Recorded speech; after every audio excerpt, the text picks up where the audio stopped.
Well, I've been ill. Lucky me. I managed to get a cold. I'm sort of bug. It's been absolutely terrible, but now I'm back. And this video is all about branding and product development. But let me introduce myself. For those of you who aren't aware, my name is Beyonce and I'm the founder of Rosa Beauty.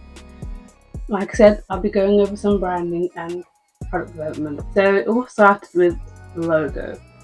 I can't remember exactly what I typed up, but I searched up, I think bees or maybe something to do with nature, and the image of a bee on a sunflower caught my eye, and immediately it was like, okay, I love the colours, I love the warmth coming through the photo, and that's what I want the brand to be: warm, inviting. And I feel like when you see the image, you can kind of get a sense of what the brand is about. And why I picked the name Rosa Beauty is because Rosa is the capital of Dominica, which is where my family come from. And my family, and even just Dominican people, we often use, or we go to natural remedies. And so immediately I'm like, okay, I'm making an all natural skincare brand. Immediately I'm going to think of home. And so I thought, okay, what place do I remember the most? I went to Rosa with my family and I just loved everything about it. The sea, the food, the people, of course. Family, even people we passed on the road that were really friendly and made you feel at home, even though I've always felt at home there. But not to waffle too much. And that's how I picked the name Rosa. Beauty came in because in Dominica they speak French Creole, which is broken French. And so I thought, okay, I think that's a good way to represent even more. And then came Rosa Beauty. I think it's important to share that because it shows how much this brand comes from the heart for me. And so even though I don't use Dominican formulas within my products, I wanted that call to my heritage, to my home. Although I was born and raised in the UK, that is very much my home. Now, product development. How I got into product development is, as I mentioned in the first video, I did a lot of research before I even started to buy ingredients and put everything together. As you know, it all started with my niece, and as much research as I could possibly find, get my hands on, using my university's resources as well as Google Scholar, reading a lot of medical journals and reading more about the market in general, certain safety precautions, and I did a focus group. Now with the focus group I got some great insights into consumers other than myself, because for example for me, my first thoughts were putting a scent in would make it incredibly hard to then cater it to people with sensitive skin. Because for me, with products that have scents or perfume, should I say, it can easily lead to me getting a rash. And so I have to be very careful with what products I buy. So then speaking to people and them, reviewing the sample I made and saying, you know what, I love the base product, the texture is good, it smells nice, but it's also missing that extra something. Because the participants within the focus group were people with sensitive skin, they were able to tell me, yes, it catered for sensitive skin, it looks good, the texture felt great, it wasn't too greasy or oily, for example, but a few participants mentioned they would like that extra something. People telling me about the packaging, like it would look nicer in a glass jar rather than plastic, because at the time it was in a white plastic jar. So the key things that I took away from the focus group.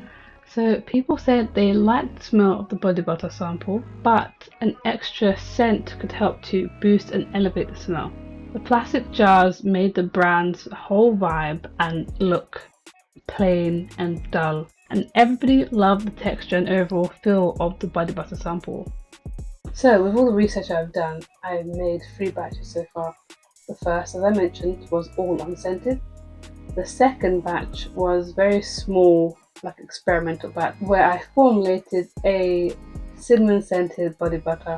It was quite nice, I would say. I learnt a lot from the process. I learnt how essential oils change the texture and overall feel of the product. And I learned that, how the batch size impacts not only the smell but then the end result and how it feels on skin. I then did my third batch, which is my most recent batch, where I had done research on different scents and chosen which ones I preferred, which was mandarin, grapefruit, and then I have one that's just unscented. I use a mixture of scents, so at least 2 in each of the scented ones to kind of create the scent I envision, if that makes sense. For my third batch, I had family and friends review my body butters, letting me know, smell, texture, look. That's what I was most interested in, as well as some feedback on packaging. But the main thing was I wanted to have the formula reviewed. Obviously, I tested each one on myself first before packaged it in glass jars and had willing participants, family and friends, test it over a period of 2 weeks and let me know what they thought. A lot of people loved the scents but said that they were a little bit on the subtle side.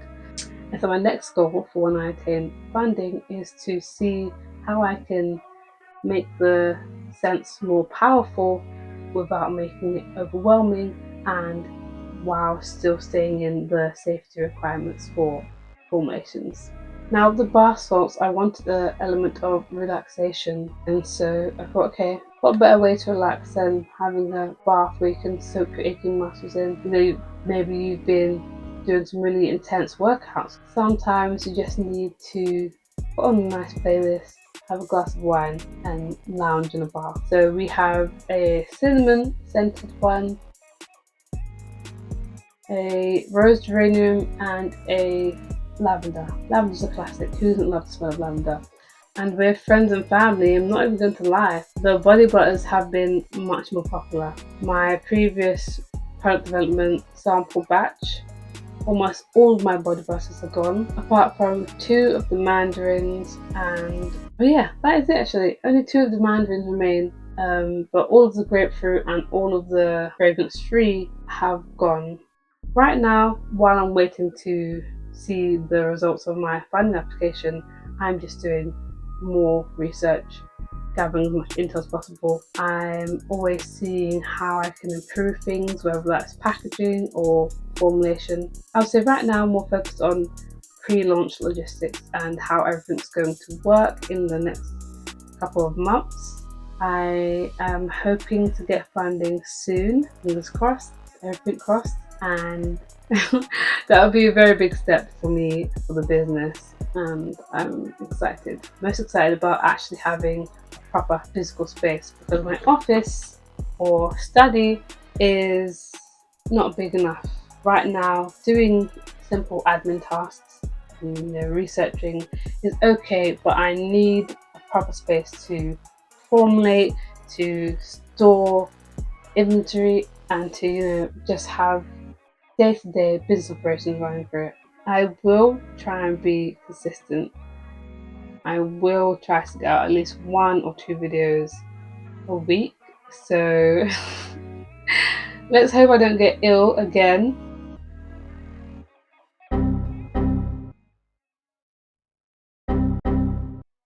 Hi, Editing B here. I'm actually editing this video right now. That's great. We love that. Look at that perfect mugshot. Beautiful. Anyway, I realised in the intro I mentioned that it's been 3 weeks? It was when I filmed this, and now it's been roughly 2 months, which is great. And it's because I had to get a monitor and a PC, should I say, because this laptop here decided that it was just going to give up on life, and so anything beyond admin, it heats up aggressively and decides to not work properly. So I had to, even after deleting a lot of stuff, it still refused to work properly, which meant I couldn't edit anything. I couldn't even upload footage, or should I say download. So I had to get this monitor to do the heavy lifting essentially. So now this is just used for admin, and this will just be used for editing. So as soon as I got better from the cold and then the bug that happened right after that, which we love, I had to then go on a hunt to find a solution to that. This is overdue basically, and I'm watching it back and there's a lot of yapping, so I don't even know how long this video will be because I can't refilm it again. I'm sorry. So this is it. This is what we get. Thank you to my 7 subscribers who have waited very patiently for this video. That's all. Okay, so this was nice, getting back in front of the camera and just trying to talk to you guys. Even though I only have a small audience, I'm honestly having fun sharing this journey. So what my day-to-day looks like is just doing admin tasks, writing certain reports for my mentor and doing more research and even more research. I'm most looking forward to launching and gaining more feedback and reviews on my products. I absolutely love having support from friends and family, but I am going to be honest, I'm looking forward to being able to get feedback from the general public. Yeah, so thank you so much for watching. If you've got this far, please leave a book emoji in the comments. Yeah, I look forward, like I said, to sharing the journey with you.